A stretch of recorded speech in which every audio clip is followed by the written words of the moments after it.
Hey there. Ready for a deep dive into a world you probably don't think about very often, Yeah, but one you rely on every day? absolutely. We're talking emergency dispatchers. Those voices on the other end of the line when you need help most.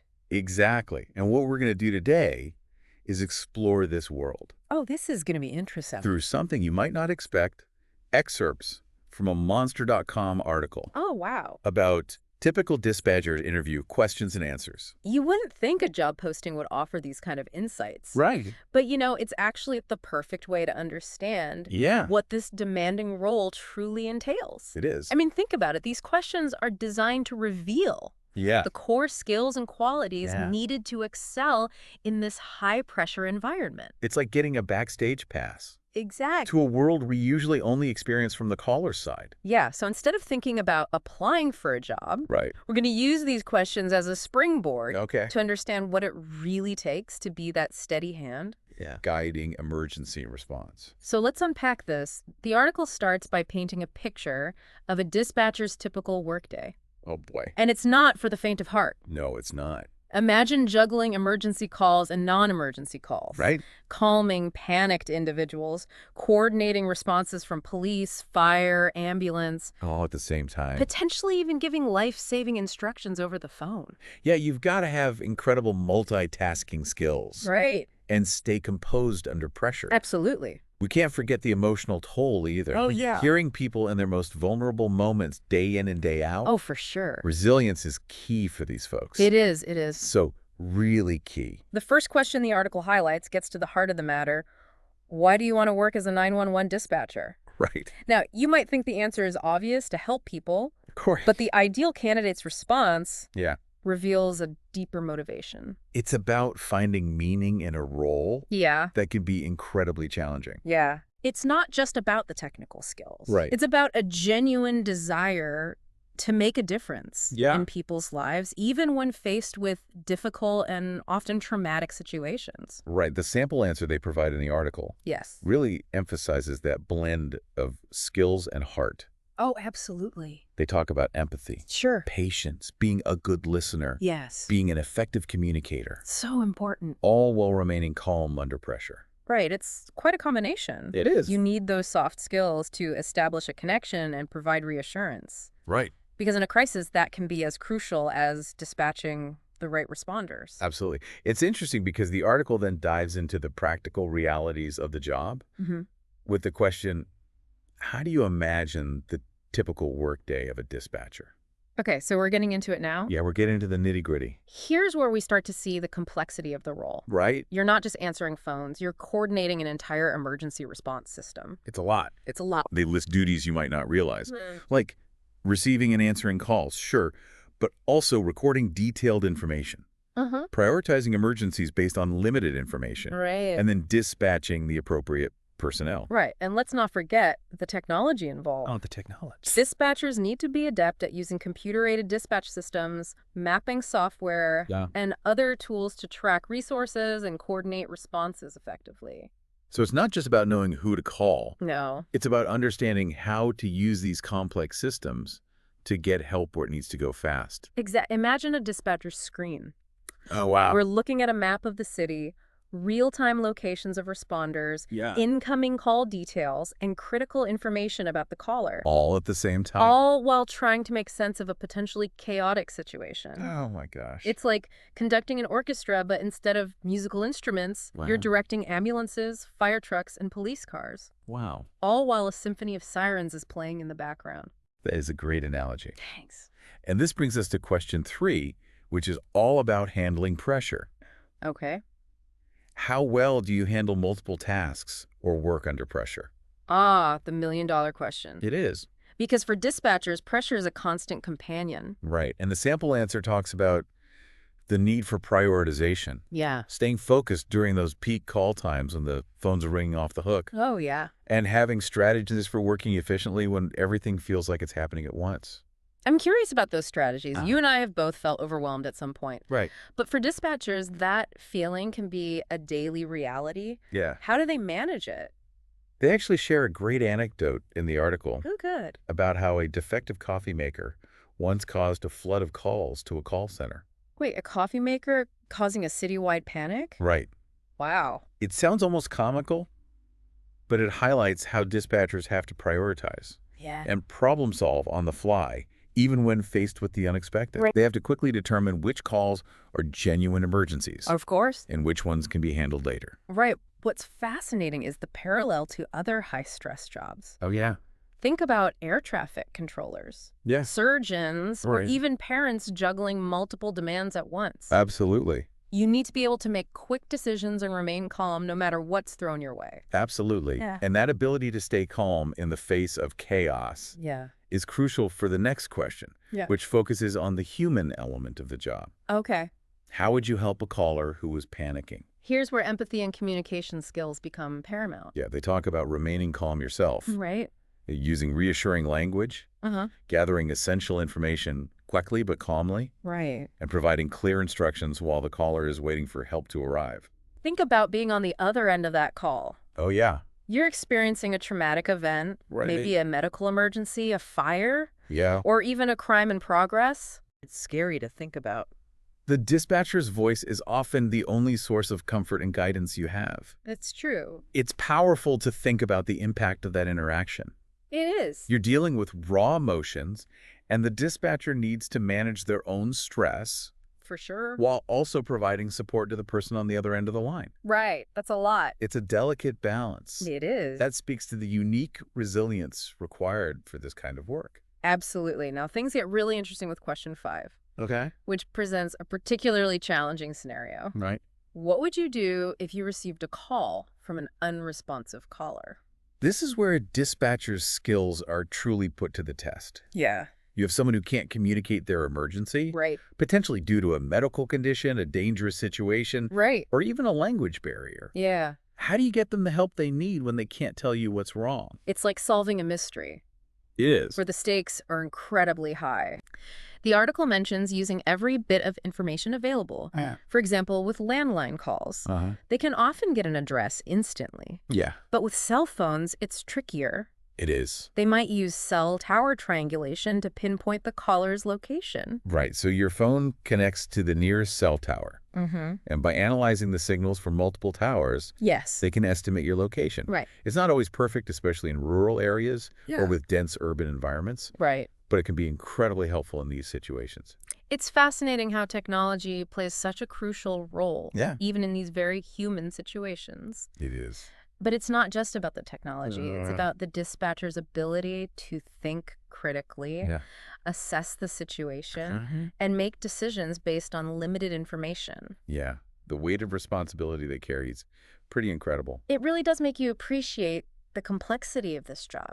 Right. It really does make you appreciate the complexity of this job. And the final question in the article shines the light on the skills and qualities that make a truly exceptional dispatcher. And it's not just about those technical skills we've been talking about, Yeah. like operating communication systems or handling calls efficiently. It goes way beyond that. They emphasize the importance of what we often call soft skills, but they're anything but soft in this profession. Exactly. Things like multitasking, which we've already touched on, Yeah. but also clear and effective communication, good judgment, empathy, and active listening. These are skills that are valuable in so many areas of life. Yeah. Think about negotiating a business deal, Right. resolving a conflict with a loved one, or even just navigating a tricky situation with a customer service representative. You need that ability to stay calm, gather information, and express yourself clearly no matter what you're doing. So even though we're talking about emergency dispatchers, Yeah. these insights have broader implications for how we approach challenges in our own lives, wouldn't you say? Absolutely. There's a lot we can learn from the skills and mindset of these individuals. Totally. And speaking of skills, one thing that really stood out to me was the emphasis on the technical side of being a dispatcher. Okay. The article mentioned computer-aided dispatch systems, and I realized I don't really know much about how those work. Yes, these aren't your old school switchboards. Right. We're talking about sophisticated systems that help manage calls, track responder locations in real time, and even access critical information about the caller. So it's not just about picking up the phone and saying, what's your emergency? No, not at all. There's a whole world of technology behind the scenes. Right. Imagine you're a dispatcher Okay. and a call comes in. Okay. The system might automatically pull up the caller's address history, Oh, wow. any previous emergency calls from that location, Uh-huh. and even medical information if it's available all in a split second. That's incredible. It must be such a valuable tool for making quick decisions. Absolutely. It allows dispatchers to get a more complete picture of a situation Yeah. and dispatch the appropriate resources more effectively. But it also adds another layer of complexity, doesn't it? It does. You're trying to calm someone down who might be having the worst day of their life Right.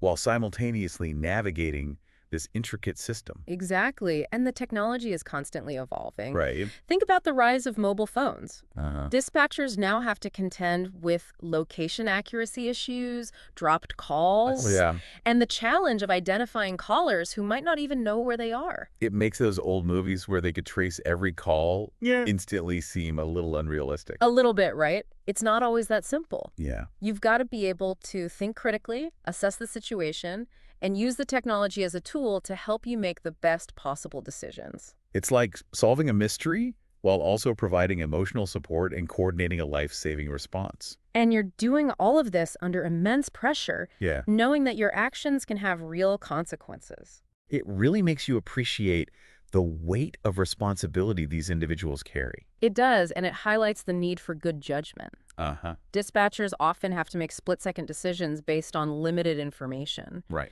Is this a genuine emergency or a prank call? Yeah. What's the fastest and safest way to get help to the scene? Right. These aren't easy calls to make. No, they're not. It's easy to take these services for granted Yes. until you're the one who needs them. But knowing that there's a skilled and compassionate dispatcher on the other end of the line, Yes. ready to answer the call, can be incredibly reassuring, wouldn't you say? Absolutely. And it makes you realize that these individuals are often the unsung heroes of emergency response. Yes. They might not be on the front lines, Yeah. but they're the crucial link that connects those in need with those who can help. You know, it's making me think about the next time I hear a siren or see an ambulance speeding by, Yeah. I'm going to remember the dispatcher who's coordinating that response. Mm. The voice on the other end of the line who's helping someone through a crisis. It's a good reminder that there's a whole network of people working behind the scenes to keep us safe. And speaking of those behind-the-scenes heroes, Yes. one thing that struck me as we were reading through these interview questions was the repeated emphasis on empathy. Ah, yes. Perhaps the most crucial skill of all for a dispatcher. It is.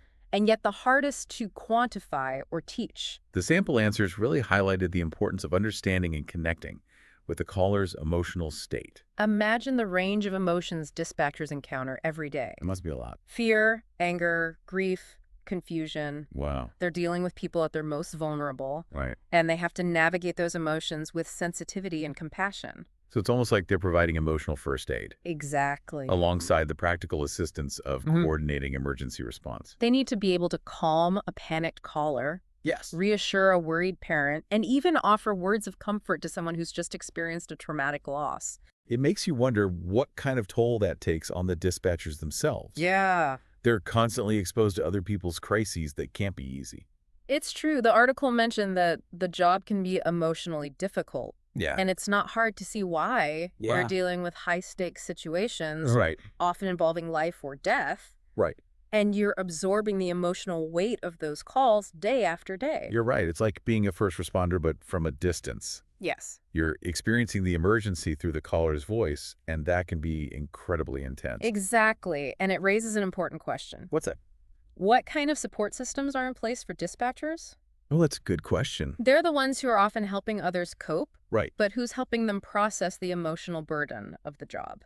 That's a great point. It highlights the need for resources like counseling, peer support groups, and training programs that equip dispatchers with the tools to manage their own stress and well-being. It's like the oxygen mask analogy. You have to take care of yourself before you can effectively take care of others. And for dispatchers, self-care is essential not just for their own well-being, Yes. but for their ability to do their jobs effectively and stay healthy in the long run. I completely agree. We can't expect these individuals to be the constant source of strength and support without acknowledging the emotional demands of the job Yeah. and providing them with the resources they need to thrive. It makes me think about the broader conversation around mental health and well-being, Yes. especially for those in high-stress professions. For sure. We're starting to recognize the importance of addressing burnout, compassion fatigue, and the cumulative impact of trauma exposure. And those conversations are long overdue. They are.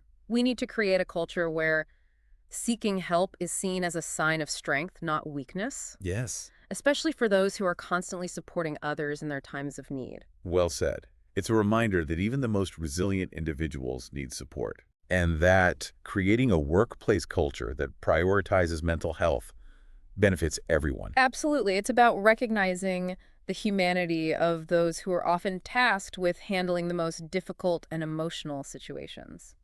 So as we delve deeper into the world of dispatchers, we're not just learning about a job. Right. We're gaining insights into the human experience, the importance of empathy, and the need to support those who are supporting others. And that's a lesson that extends far beyond the walls of the dispatch center. It does. It's something we can all carry with us in our interactions with each other, in our communities, and in the world at large. It's amazing to think about the ripple effect of this one job. It really is. From the caller in crisis to the dispatcher coordinating the response to the first responders on the scene. It's a whole chain. It's a whole chain of human connection and support. And it all starts with that voice on the other end of the line, the person who is trained to listen, to assess, and to act even when the situation is chaotic and unclear. You know, as we've been talking about this, I've been thinking about those moments in our own lives when we've needed help. Yeah. When we felt lost or scared or unsure of what to do. We've all been there. Yeah. Right? Those times when you just need someone to listen to, offer a calming presence to guide you through. Yeah, and it makes me realize how valuable that skill set is. Absolutely. Not just in emergency situations, but in everyday life. Think about the times you've had to comfort a friend who is going through a tough time, or navigate a difficult conversation with a family member. Oh, yeah. Or even just deal with a frustrating situation at work. Those moments require a lot of the same skills that dispatchers use every day. They do. Active listening, empathy, clear communication, and the ability to stay calm under pressure. It's true. And the more we can cultivate those skills in ourselves, the better equipped we'll be to handle whatever life throws our way. So even though our deep dive started with a seemingly simple job posting, right, it's really opened up a much broader conversation about communication, resilience, and the power of human connection. And it's given us a new appreciation for the often invisible individuals who are working behind the scenes to keep us safe and supported 24 hours a day, 7 days a week. We often talk about first responders as heroes, and rightfully so. Yeah. But I think we need to expand that definition to include the dispatchers. Absolutely. Who are often the first point of contact, the ones who are taking those initial calls, gathering crucial information, and setting the wheels of emergency response in motion. They are the calm voices in the storm, guiding us through those moments of fear and uncertainty. And they do it with a level of skill and compassion that is truly remarkable. It's a job that requires a unique blend of technical expertise and emotional intelligence. They need to be able to think critically, make split-second decisions, and navigate complex technology. Great. All while remaining empathetic and supportive to the callers, who are often experiencing the worst moments of their lives. It's not a job for everyone, that's for sure. But for those who are drawn to this line of work, it can be incredibly rewarding, knowing that you're making a real difference in people's lives. Absolutely. It's a career that demands a lot, but it also gives back in ways that few other jobs can. So the next time you hear a siren, take a moment to think about the dispatcher who's coordinating that response. The person who's on the other end of the line, helping someone through a crisis. And remember the lessons we've learned today about the power of clear communication, the importance of empathy, and the need to support those who are supporting others. It's a reminder that even in a world that can often feel chaotic and overwhelming, there are people who are dedicated to helping us through our darkest moments.